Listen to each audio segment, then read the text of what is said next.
Lakers gustong kunin din si Jarrett Allen at Draymond Green, walang kwenta daw si Gobert na big man. Yan ang pag-uusapan natin ngayon mga tropa.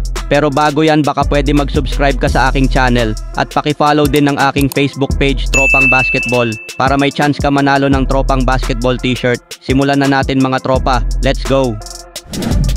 Naalamangan na nga mga tropa ang Minnesota Timberwolves matapos silang matalo sa kanilang ginanap na Game 5 kahapon laban sa Denver Nuggets.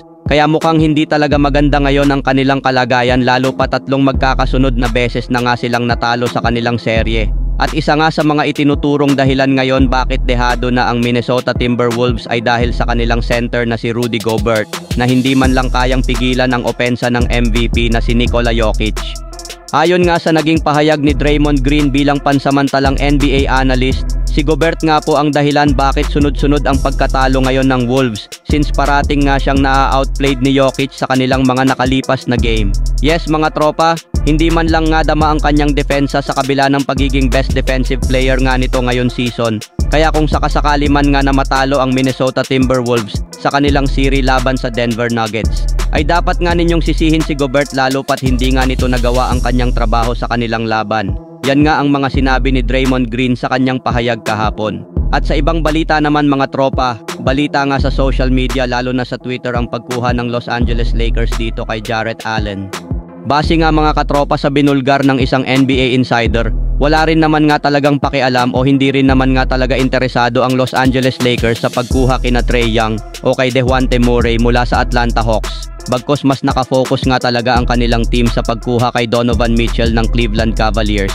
At kung sakali man nga na hindi pa makuha ng Lakers si Mitchell sa isang trade, ay mas gugustuin na lamang nga ng Lakers na kumuha ng mga magagaling na role players para mapalalim ang kanilang lineup, especially ang kanilang bench sa susunod na season.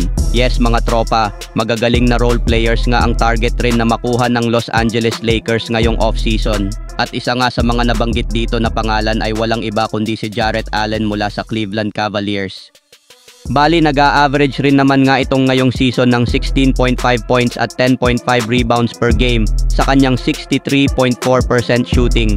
Kaya sigurado nga na malaki ang kanyang maitutulong sa Los Angeles Lakers, especially kay Anthony Davis pagdating sa kanilang frontcourt. Ang problema nga mga katropa, dahil nga meron pa itong natitirang 2 taon sa Cavaliers, ay mapipilitan nga po ang Lakers na mag-offer ng trade package upang makuha nga nila ito ngayong off-season. So yun lang mga katropa ang ating balita ngayong araw. Sana nag-enjoy kayo. Please like and subscribe sa aking YouTube channel Tropang Basketball para updated kayo sa mga update patungkol sa NBA. Kita-kits muli sa ating susunod na video. Maraming salamat mga tropa. Ingat and peace out.